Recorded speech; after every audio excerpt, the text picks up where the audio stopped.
What's up YouTube? Welcome back to Celio's Network for Building for Every VMAX Part 2, the Rebel Clash edition. We'll be looking at all of the VMAXs from Rebel Clash, which are Toxtricity, Dragapult, Copperajah, Malamar, Rillaboom, Cinderace, and Inteleon, and I'll be talking about the weaknesses and strengths of these cards and how I would go about building decks for them in the Team Up through Darkness Ablaze Standard Format. Before we get into this, shout out to my sponsor, PotownStore.com, the best place for you to get PTC geocodes, and make sure you use code CELIO for 5% off. I'd also like to mention that to check out part 1 of building decks for every VMAX if you have not already, and I'll have a link to that in the description down below, as well as a link to part 3 when that comes out, if it is out at the time you're watching this video. Another video to check out if you're interested in this is Every VMAX Ranked, which is where I put every VMAX out at the time of recording that video on a tier list and talked about how competitively viable I thought they were in the standard format. So today, let's get into it with Toxtricity VMAX as the first one we're looking at. Toxtricity VMAX has 320 HP, and it is a lightning type VMAX that can do a pretty good bit of damage with Gmax Riot. So for lightning colorless, it swings 160, and then it does 80 more damage if the defending Pokemon is poisoned, and if it's poisoned, that's another 10. So essentially, it can swing 250 with just 3 energy, while being a pretty tanky Pokemon itself.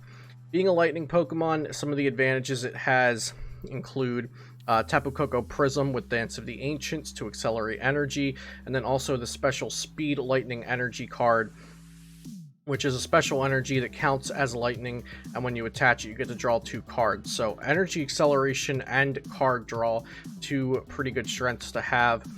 And then for weaknesses, it is weak to fighting. Now, fighting isn't extremely prevalent, but there are new Pokemon weak to fighting, Eternatus VMAX and Vikavolt V coming out, which may increase the popularity of fighting decks like Phalanx and Sandaconda V. So let's get into how I would build a deck around Toxtricity VMAX. There are 2 kind of starter ways to build Toxtricity VMAX. I think you pick how are you applying the poison. You gotta pick your poison, and then how are you going to accelerate energy to Toxtricity VMAX. So I have 2 kind of this or that slides for Toxtricity. The first option here is Garbodor with Poisonous Puddle. Once during your turn, if a stadium is in play, you may make your opponent's active Pokemon poisoned.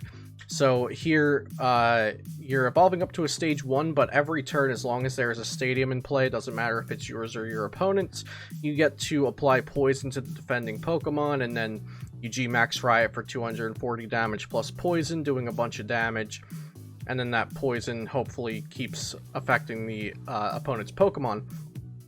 A good stadium to pair with this might be Rose Tower, just because it fills the role of being a stadium in play for Poisonous Puddle, but you also get to draw cards. Another one I thought of was Galar Mine, because it's just an annoying stadium to have in play. The one I would not use is Chaotic Swell, just because if you have a Chaotic Swell in play and then your opponent bumps it, their stadium does not stay in play, and we always want there to be a stadium in play. So I wouldn't use Chaotic Swell with Garbodor. The other poison application Pokemon would be the new Galarian Slowbro V. I really like this Pokemon and the card art. And it has a pretty cool ability, Rapid Fire Poison. Once during your turn, if this Pokemon is in the active spot, you may make your opponent's active Pokemon poisoned. So this is just a basic card instead of a stage 1 Pokemon like Garbodor. And Andrew Mahone over on Tricky Gym actually had a deck profile with an idea including Galarian Slowbro V and Dark City, which is a stadium that reads basic dark Pokemon in play have no retreat cost, so you can just put that Galarian Slowbro V out in the active and then retreat it for free with Dark City after you use its Rapid Fire Poison, so that your Gmax Riot does a ton of damage. So if you're interested in a deck list on that, I highly suggest checking out Tricky Gym for a deck profile including Galarian Slowbro V in a Toxtricity deck. Now, the other choice I think we have to make here is how are we getting energy onto Toxtricity VMAX? And I think we're doing that with either a Rose engine or Turbo Patch and Bolt Tunda V. Either way, we're going to be including Tapu Koko Prism. There's no way we're not putting Tapu Koko Prism in here. It's just too strong of a lightning card to have. You could even run all of these cards together in the same deck, but I think you want to have a preferred mode of energy acceleration, whether that be Rose or a combination of Boltund V and Turbo Patch. So Rose is a supporter card that you choose up to 2 basic energy from your discard pile to attach them to one of your VMAX Pokemon, and then you discard your hand, which is why it goes so well with Rose Tower. It allows you to draw up to 3 cards once a turn. The other mode here is Turbo Patch, which you flip a coin of heads, choose a basic energy from your discard pile to attach to a Pokemon, and a basic Pokemon, so this would have to be attached to Toxtricity V. And then kind of as a backup or even a starting plan for the deck, if you're going second, you have Boltund V's Electrify to search your deck for 2 lightning energy and attach them to your Pokemon however you like.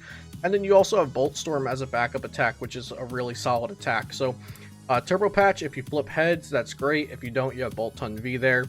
Now, even if you're running a Turbo Patch Boltund V based deck, you might still run like 1 Rose and some Rose Towers for draw power. And if you're running the Garbodor, then Rose Tower goes really well with this. Next, we're going to be looking at Dragapult VMAX. So Dragapult VMAX, Psychic type Pokemon, has Shred for 1 energy. It does 60 damage and not affected by effects, so you can swing through Zamazenta V's ability with that. And then it has the Max Phantom attack for 2 energy, 130 damage, and put 5 damage counters on your opponent's benched Pokemon in any way you like. So this was one of the best, or this card had one of the best decks built around it in the Ultra Prism through Rebel Clash format. Definitely a tier 1 deck, but it's definitely falling off, with its dark weakness being a very large disadvantage, because Eternatus VMAX is coming out in this set, and it's likely going to be a tier 1 deck that's very popular, and it knocks out Dragapult VMAX for just 2 energy, and they don't even have to have a lot of benched Pokemon with that Dread End attack because of the weakness. Sableye V is also another dark attacker, but it doesn't give Dragapult VMAX as big of a problem as Eternatus VMAX does. It is Psychic type, which means it gets Horror Energy, special energy that reads it provides a psychic energy for the Pokemon, and when the psychic Pokemon it's attached to is hit by an attack, put 2 damage counters on the defending Pokemon. So definitely a very nice energy to have for this Pokemon. If you have 2 of them on there, and Max Phantom did 130 and 5 to the bench, and then they swing into you and take an extra 40 damage, then it's almost like Max Phantom did 220 damage for 2 energy, which would be very strong. And then Dragapult VMAX is also resistant to fighting, which I wanted to include here. And on this previous slide, I was discussing how fighting decks might become more popular because of Eternatus VMAX and Vikavolt V. And there are even some fighting Pokemon like Phalanx that are weak to Dragapult. So Dragapult's taking less damage from them, and they're taking double damage from Dragapult. So a problem with Dragapult, you definitely want to avoid the Eternatus decks, but Dragapult might still be okay against some other decks in the meta. So there's really one straightforward way to build Dragapult. You just want to base the entire deck around your 4/4 line of Dragapult. Make sure you're getting energy into play, and that's kind of it. You're just attacking with Dragapult VMAX, spreading damage around, focusing on building up your second one, maybe spreading some damage around with Galarian Zigzagoon and Scoop Up Net. Giant Bomb is a nice way to get some extra damage in there. It's a tool card, and when it's attached to your active Pokemon and that Pokemon takes 180 or more damage from an opponent's attack, you put 10 damage counters on the defending Pokemon. So this could even allow you to knock out an Eternatus VMAX if you swing 130 into them, and then they take 100 from Giant Bomb when they knock out your Dragapult VMAX, and then you come in with your next Dragapult VMAX and knock them out. The Mimikyu is a new card from Darkness Ablaze. It has the ability Heal Stop. Your opponent's benched Pokemon can't be healed, so this prevents them from using Mallow and Lana to heal 120, which is almost the entirety of Max Phantom's damage to the active Pokemon, so this could be a really good card if Dragapult VMAX does survive. Of course, I mentioned the Horror Energy before. And just 2 cards you may run, Team Yell Grunt and Crushing Hammer have both been seen in Dragapult VMAX decks in the past, especially in early Japanese builds. But these could actually help against Eternatus VMAX if you just stop them from attacking, since Eternatus VMAX decks are rarely running energy acceleration at the point of recording this video. I've been seeing just very straightforward Eternatus VMAX decks that kind of look like Dragapult decks. They just manually attach twice and start attacking, and if you could disrupt that, then maybe they can't even hurt you with their weakness. So Team Yell, Grunt, Crushing Hammer, Energy Disruption is a possible option for Dragapult VMAX decks. Next is one I wanted to touch on because I thought people might be interested in it. It's a Roxy build. Now, you can do whatever else you want with a build like this. Just include the 4 Roxy and the 4 Wheezing with Blowaway Bomb, so you get to draw 6 cards and spread 2 damage to all of your opponent's Pokemon. This saw a little bit of experimentation and a little bit of success in Japan early on, but it never really did anything in major tournaments from what I saw, and players kind of wrote this off as a more clunky and unnecessary version of Dragapult VMAX, whereas the straightforward, consistent versions are the ones that players seem to like by the end of the Ultra Prism through Rebel Clash standard format.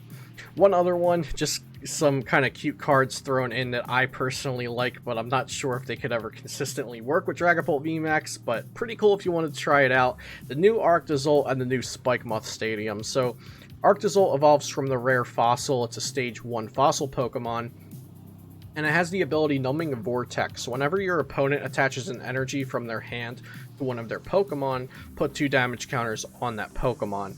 And then Spikemuth, whenever a player's Pokemon is moved from the active spot to the bench during their turn, put 2 damage counters on that Pokemon. So you could use Arctozolt and Spikemuth and maybe even some Gust Effect to bring up Pokemon they want to switch out to spread damage, along with your Max Phantom being your main source of damage. So a couple of cards that could loosely be thrown together and potentially have some synergy. I think it would be kind of hard to have a consistent Dragapult VMAX deck that's also setting up the Fossil Pokemon, but in a perfect world, I think it could be really cool, and at the very least something fun to try out. Next, we've got Copperajah VMAX with 340 HP. It's a Steel type, and Steel types are known for being tanky and also doing a bit of damage themselves. So it has 2 attacks. The Dangerous Nose, which is aptly named because Copperajah is just a giant nose, it seems. For 2 metal and a colorless, it does 100 damage. Plus, if your opponent's active Pokemon is a basic, it does 100 more. So this was a little bit better previous to Darkness Ablaze, since Darkness Ablaze is bringing a lot more stronger VMAX Pokemon, and there were more basic attackers prior to it.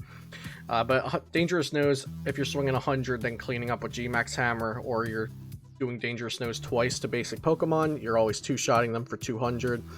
And then G-Max Hammer for 4 energy just does a vanilla 240, which is a ton of damage. So Metal Pokemon have a lot of perks. They have Metal Saucer to accelerate energy, Metal Goggles to prevent damage, Zacian V for just a default attacker, draw power, and energy acceleration. And then Lucario Melmetal with the Full Metal Wall GX attack for 2 energy. You discard all energy on the defending Pokemon, plus your Metal Pokemon take 30 less damage for the rest of the game. So Copperajah VMAX with 340 HP taking 30 less damage for the rest of the game, with Metal Goggles on it taking 60 less damage for the rest of the game. If you have Metal Goggles still, this could be a really tanky Pokemon. The problems with it is weak to fire, and there are 2 new fire VMAXs coming out in Darkness Ablaze. I think Centiskorch is going to be a really good deck and a really good card. Charizard VMAX probably not so much, but they are decks to look out for when playing a deck like Copperajah.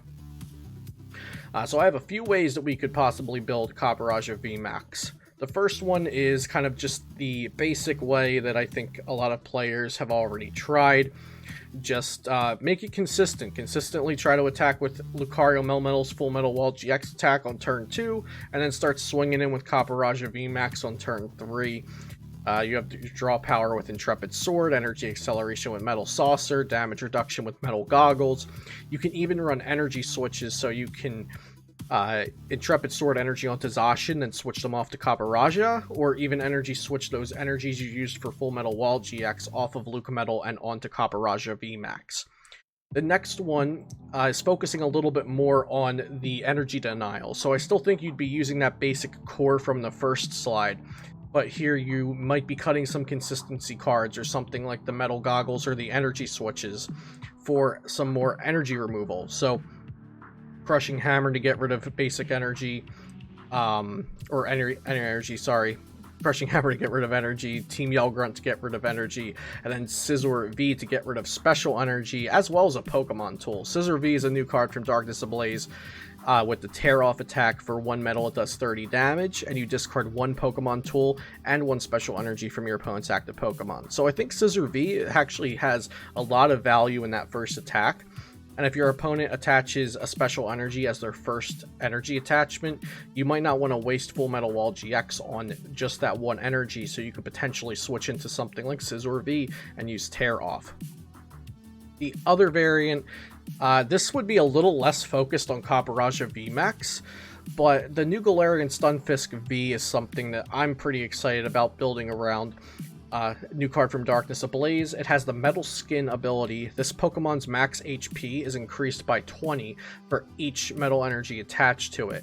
And then Trap Bite for Colorless. Colorless does 60 damage, and then if it's damaged next turn, the defending Pokemon takes 12 damage counters. So you could make this Pokemon really bulky with extra metal energy and also with buff padding, since it has exactly 4 retreat costs. It gets plus 50 HP. The new Toughness Cape is also coming out in this set, but buff padding works for both Copperajah VMAX and Galarian Stunfisk V, so you get more value out of your tool card there. So you can make your opponent work hard to knock out this Stunfisk V, and then come in with Copperajah VMAX, and then by that point they've knocked out 2 really bulky Pokemon and only taken 5 prize cards. And then of course you could run Metal Saucer and Turbo Patch in a deck like this to accelerate a bunch of energy to Galarian Stunfisk V, and then have some energy left over for when you're ready to go in with Copperajah VMAX. The next Pokemon we're talking about here is Malamar VMAX. So it is Dark type. It gets some Dark support with the new set like High Darkness Energy, and even the new supporter Piers, which I don't think is going to go too well in Malamar VMAX decks. Then you also have Weavile GX, which is an older card that allows you to move your energy around. The weakness doesn't matter too much. It is weak to Grass, but Grass is not a very dominant type in the current standard meta. So Malamar VMAX is kind of a disruption Pokemon. Unfortunately, it only has 1 attack, and you do have to get up to 3 energy to use it. Max Jammer does 180 damage, and your opponent reveals their hand. You choose a card you find there and put it on the bottom of their deck. So when you get to look at their hand and choose any 1 card, there's a lot of potential there. You could just get their 1 supporter card for next turn and put it at the bottom of their deck, or their 1 energy they have to attach and put it at the bottom of their deck.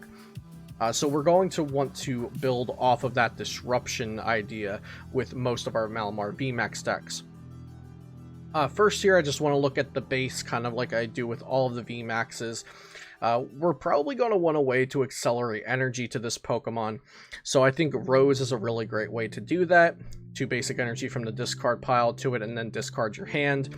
And then to circumvent not having a hand with a Rose, we're going to want to balance that out with either Rose Tower or Silvally GX with the disc reload ability that allows us to draw up to 5 once a turn.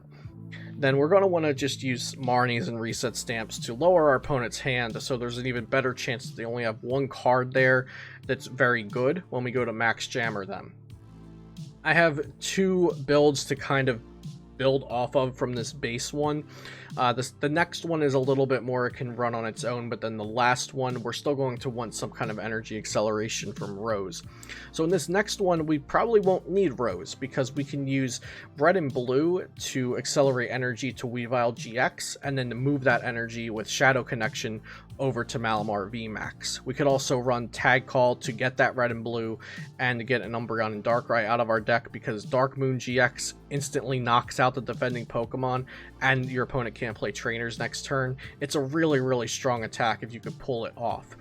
And we could use Dark City to get some free retreat, just a stadium that I thought might be good in this deck, since we'll have Sneasels down, we'll have Malamar Vs, we'll have Umbreon Darkrai, maybe even some other Pokemon like Sableye and Tyranitar tag team.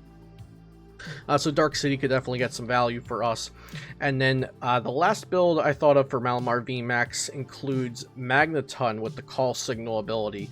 Once during your turn, you may search your deck for up to 3 supporter cards, reveal them, and put them into your hand. Shuffle your deck, and then knock this Pokemon out. So you can activate Lieutenant Surge while also searching it out, and get something like Marnie or Mars and Jesse and James. So you can then draw 2 cards, discard a card from random from your opponent's hand, and then use Jesse and James. You and your opponent each discard 2 cards from your hands, and then you use Max Jammer to swing 180 and put whatever good card they have left back at the bottom of their deck.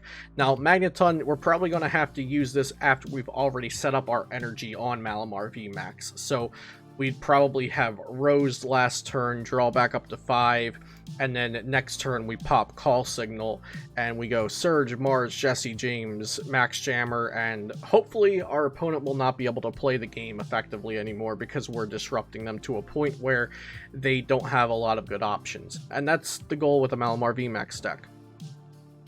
Next, we're getting into the starter VMAXs. First off is Rillaboom VMAX. Now, I don't have a lot of creative ideas for Malamar and also for Cinderace. I promise I'll make up with Inteleon VMAX. But Rillaboom and Cinderace, I feel like there's kind of only one way to build decks for each of them. So starting out with Rillaboom VMAX, it is a 330 HP, which is on the higher HP side for VMAXs. Grass Pokemon. Scratch for 50 is an okay attack if you need to clean up a kill. But max beating for 3 grass and a colorless does 130 damage. You may discard up to 3 grass energy from this Pokemon and do 50 more for each grass energy discarded. So this would do 280 maximum damage. Now 280 isn't one-shotting other VMAXs, and that's fine as long as other VMAXs aren't one-shotting us. So aside from our weakness to fire, which is Charizard VMAX and Cinderace VMAX from the new set, other VMAXs shouldn't one-shot us, so it's okay if we're not one-shotting them. But we do want to one-shot pretty much everything else with that 280.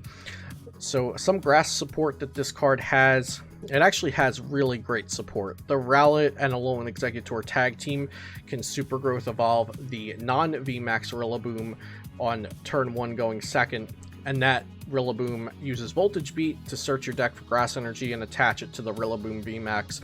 Rowlet and Alolan Exeggutor is also a really good attacker. It swings in for 150 and heals itself 30, and then Tropical Hour, if you have 6 energy, it does 200 damage and shuffles all of your opponent's energy back into their deck. So if you can ever pull off Tropical Hour GX, it's very, very strong. The one build for Rillaboom is going to revolve around evolving up to Rillaboom with Voltage Beat with Rowlet and Alolan Exeggutor, and the tag call engine kind of works here nicely because you can tag call for Rowlet and Alolan Exeggutor tag team and Guzmahala, and you can Guzmahala for Capture Energy and Turffield Stadium, and then Turffield Stadium searches out your Rillaboom VMAX next turn. Capture Energy, when you attach it, searches out your Rillaboom V. It all works out really, really well. Next, we have Cinderace VMAX, Fire Pokemon.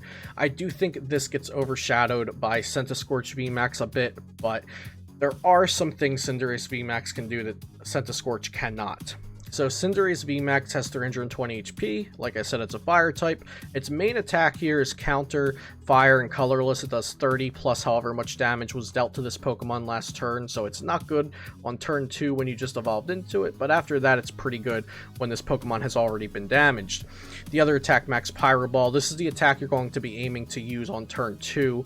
It does 170 for 3 energy and then burns your the opponent's Pokemon, so essentially doing 190 damage with the burn. Some support this Pokemon has includes Heat Fire Energy, which gives it extra HP, and then also Welder, of course. So we're going to want to use Welder turn 2 to evolve. To accelerate energy, draw some cards, evolve the Cinderace, use Max Pyro Ball. And then its weakness to water isn't really a big deal. Maybe water Pokemon will get better and more popular, but at the moment, they're not seeing a ton of play. Like I said, I only see one real way to build Cinderace VMAX, and you're going to want to try to use that Max Pyro Ball turn 2, tank a hit, potentially heal a ton of damage with Hyper Potion and Malolana, and then use Counter to hit the opponent back with whatever damage they dealt to you. You can build this Pokemon up to 370 HP, 390 HP, even past 400 if you get enough Heat Fire and you have Big Charm. But basically the goal with this is to Welder turn 1 or turn 2, use Max Pyro Ball, heal with Hyper Pot and Malolana, swing back with Counter, and just get as much value out of a single Cinderace VMAX as you can. Whereas Centiskorch VMAX, I've tried the tanking build, and I think it's just better to try to do as much damage as you possibly can with Centiskorch, just build up a big one with a ton of energy. And Cinderace VMAX might be a little more technical, using the Hyper Potions and Malolana. I'm not sure Cinderace can really be better than Centiskorch, but I think this is the way to use Cinderace to the best of its abilities. Next we have probably my favorite VMAX from Rebel Clash, Inteleon VMAX. So Inteleon VMAX is a 320 HP water type Pokemon, and its first attack, Hydro Snipe, for a water energy does 60 damage, which is pretty nice, and you can put an energy attached to the opponent's active Pokemon back into their hand. And it also has the Max Bullet attack, Water Colorless. It does 160 damage. This attack also does 60 damage to one of your opponent's benched Pokemon. So this VMAX is unique because I think you can build around either one of its attacks, either Hydro Snipe or Max Bullet, not just one of them. Being a water type Pokemon, it has Frostmoth as support to just dump energy onto it, and Capacious Bucket to search water energy out. And being weak to lightning, it's weak to some important Pokemon like Vikavolt V, Boltund V, Pikarom, Alolan Raichu, some very strong Pokemon in the standard format. The first build is going to be, let's charge up this Inteleon VMAX on turn 2 with a Rose, draw some cards with Tower or Silvally GX, and then start swinging with Max Bullet turn 2, 160 and then 60 to the bench. If they have Jirachis, we can clean them up with Galarian Zigzagoons. We can attach Giant Bombs to supplement our 160 damage to the active. Even 160, then gust around, do 60 to the Pokemon we hit 160 last turn. This turn 160 to a new active Pokemon, spread a bunch of damage around. Like I said, try to clean up with the Galarian Zigzagoon. So Omnipoke actually has been playtesting on their tabletop videos with an Inteleon VMAX deck. So if you want to see that in action, I would suggest checking them out. I'm sure I'll be getting some Inteleon VMAX content on the channel pretty soon when we have the new set on PTCGO. The next build for Inteleon VMAX, this one's going to use Frostmoth. We're also still going to be focusing on the Max Bullet attack here, the 160 and 60 to a benched Pokemon. And this time I want to work in Alolan Sandslash GX with the Spiky Storm GX attack. This attack does 100 damage to each of your opponent's Pokemon that have any damage counters on it. So we could Max Bullet 160, 60 to another Pokemon, Galarian Zigzagoon the rest, and as early as turn 3 use Spiky Storm to do 100 to all of your opponent's Pokemon.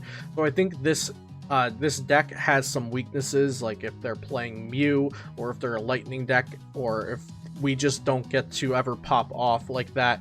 We don't get to set our Frostmoth off because they're able to snipe us, like Dragapult VMAX would be a weakness there.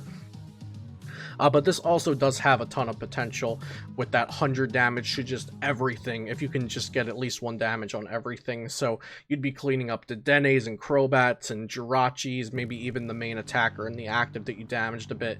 So this deck looks really fun. I hope some of you try building this one. And lastly, this one's going to be built around Hydro Snipe. We don't need energy acceleration in this one. We're just going to try to never let our opponent attack us. The plan is turn 1, we Yell Grunt or Crushing Hammer or Dimension Breach them. And then turn 2, we start Hydro Sniping. And we keep that energy denial coming. As well as the Hydro Snipe, we have the Yell Grunt, Crushing Hammer, and we could scoop up net those Tinas if they're attaching special energies. And the scoop up net goes well with a Jirachi engine, and of course we'll have that Galarian Zigzagoon to supplement damage a bit. And eventually, if we're removing all their energy and they're not knocking us out, we can start using Max Bullet to just clean up kills and finish off the game. So those are all of the VMAXs from Rebel Clash and how you could go about building a deck around them. I hope you enjoyed this video. As always, check out PotownStore.com, the best place for you to get PTCGO codes, and use code CELIO for 5% off. I'll leave links in the description down below for other videos you might be interested in if you enjoyed this one. Subscribe to the channel and don't forget to like this video. I'll see you next time here on Celio's Network.